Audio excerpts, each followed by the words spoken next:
को प्राप्त हुआ। आज उसी का भाव ये पाया गया है। या यो समुपसु उसी भाव के फल स्वरूप यह कुल कपूत प्रगटाया है। या यो समझू लीलाधर ने कुल का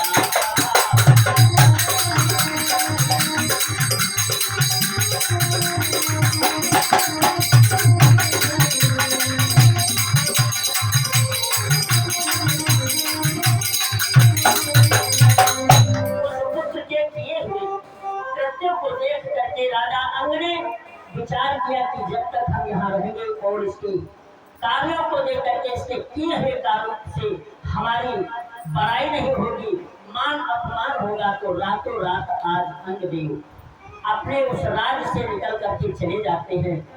और जब पिता नहीं रहा तो अब तो राजा स्वयं पर बैठा, स्वयं ही घर का अधिकारी बन गया। और शासन काल कैसा हुआ जब उसको राज को स्वयं लगा करके बैठ गया। तो आज उन ब्राह्मणों से जो सत्य धर्म का पालन करते थे, पूजन पाठ करते थे, आप सभी को मार मार करके सबके चंदन टीका आज सभी मिटवा दिए। और कहा जो भी कोई कार्य धर्म का कार्य करेगा, राम का नाम लेगा, भगवान का नाम लेगा, मानो मार दिया जाएगा। ऐसा शासन काल आज्ञा दे दी। देवों में मंदिरों में कोई पूजा पाठ नहीं होगी, केवल मेरा ही पूजन होगा। वो स्वयं भगवान बन बैठा। जब भगवान बन बैठा इस तरह से सभी तरह से सभी को पीड़ा देने लगा। तो आज जितने भी ब्राह्मण आदि थे, जो धर्मात्मा थे, जो महात्मा थे, आज उसके किए हुए कृत्य से भयभीत हो गए। लेकिन भाग कर जाओगे कहाँ जब घर में ही हमारे घर में इस तरह का भाव बन जाए जहाँ पर हमारे साथ में अपने ही पुत्र के द्वारा अपने समाज में नाना प्रकार के कृत्य हो, तो भाग करके कहाँ जाओगे? हमको उसे हमें झेलना पड़ेगा। अपने जीवन में नाना प्रकार के कृत्यों से हमें भयभीत होना पड़ेगा, उसके किए हुए कुचक्र को सहना पड़ेगा। आज वही जितने भी समाज के आज मन में विचार करने लगे कि क्या किया जाए।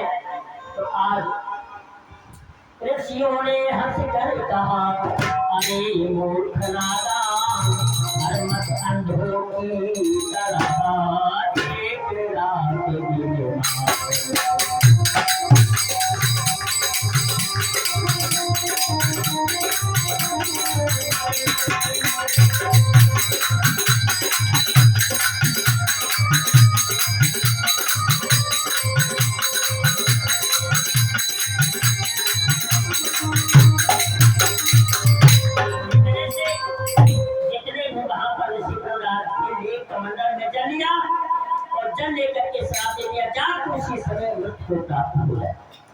सभी ऋषि महात्माओं ने जब मंत्र के लिए कह दिया कि एक मंत्र के साथ ही गिरा देव का नाथ, ऋषियों की एक शक से ही वो फल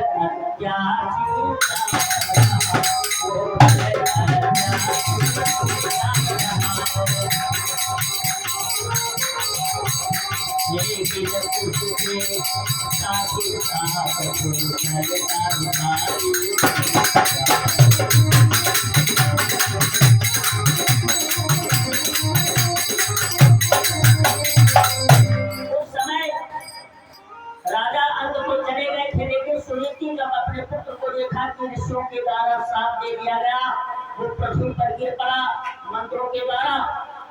आज सूर्य की दौड़ती हुई ऋषियों के चरणों में गिर पड़े और कहा, हे सत्यधारी, आप मेरे पुत्र को साथ दे दिया है, अब ये किसी का काम नहीं रहेगा। तो बताओ ये कैसे कार्य होगा? मेरे पुत्र को आप लोगों ने तो साथ दे दिया है, लेकिन इसके लिए कुछ उपाय तो करो।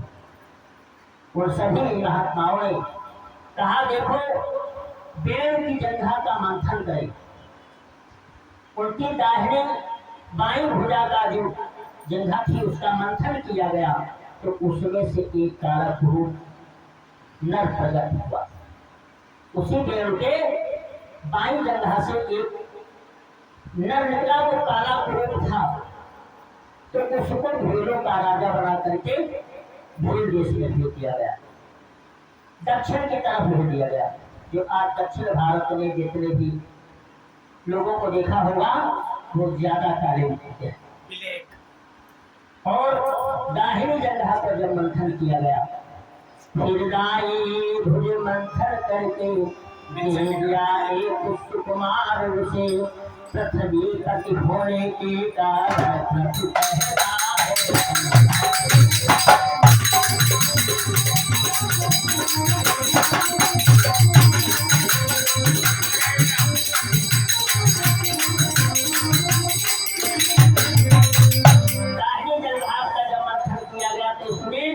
एक अच्छा सुकुमार बालक पैदा हुआ, जिसको पृथ्वी पर जब गिरा तो उसे प्रथु नाम दे दिया गया।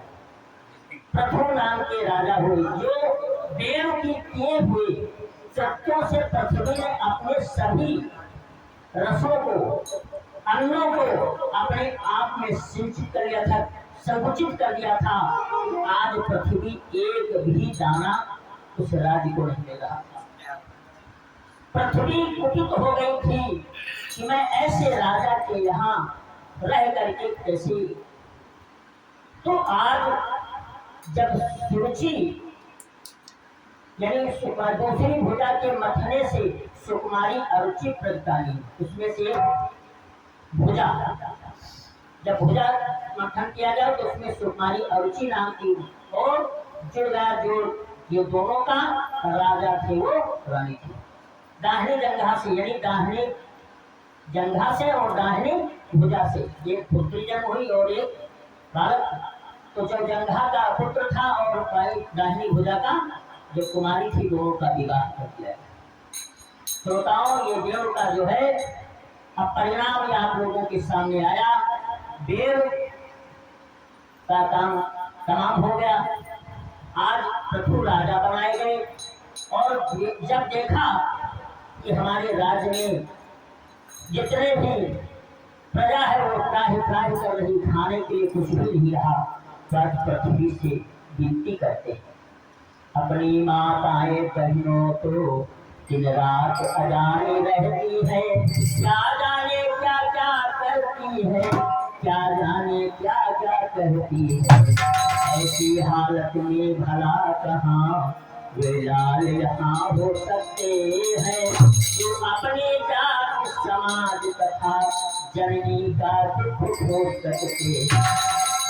इस तरह से आज राजा प्रथु पृथ्वी से निवेदन करते हैं कि देवी और सभी प्रजागणों से कहा, देखो शांति बनाए रखो, हम पृथ्वी से निवेदन करेंगे और पृथ्वी से सभी खाद्यान्न वस्तु और रसों का मैं निवेदन करके, जब पृथ्वी नहीं मानी तो प्रभु ने बाण लेकर के पृथ्वी के ऊपर संधान करना चाहा।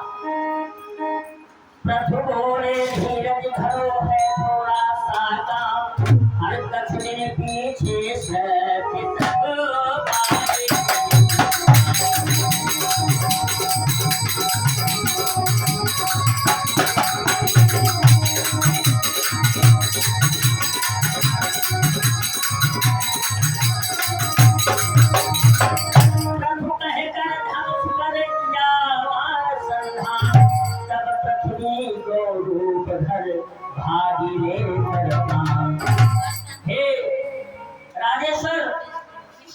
मेरे ऊपर संधान न करो, मैं तो उस वेद के किए हुए कृत्यों को देख करके मन में विचार कर रही थी कि हमें इसे कुछ धन कुछ नहीं देंगे, लेकिन आप मुझे मारो मत, हम आपकी प्रजा को धन से भरपूर कर देंगे।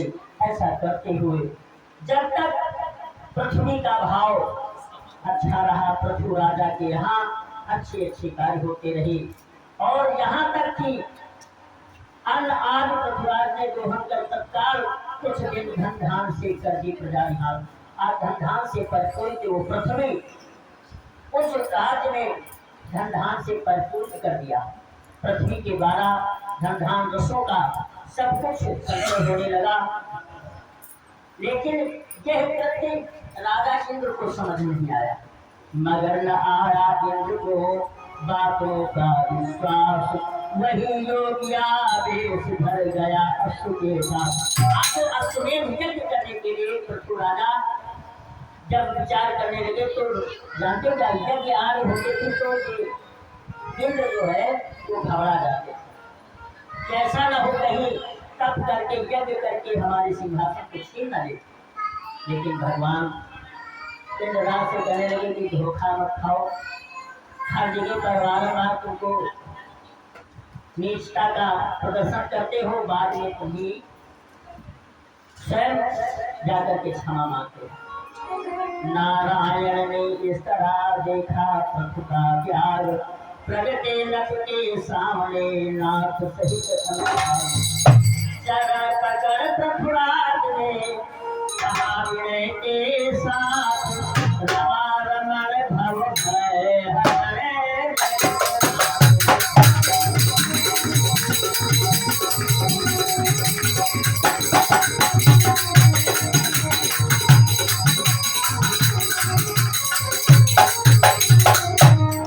भगवान के आशीर्वाद को पा करके पृथु राजा इस पृथ्वी के पति हो गए। पृथ्वी के पति यानी जहाँ तक पृथ्वी का भाव था वहां तक के राजा बना दिए गए भगवान के द्वारा, और करके भगवान अंतर्धान हो गए। पृथु राजा की इस कथा को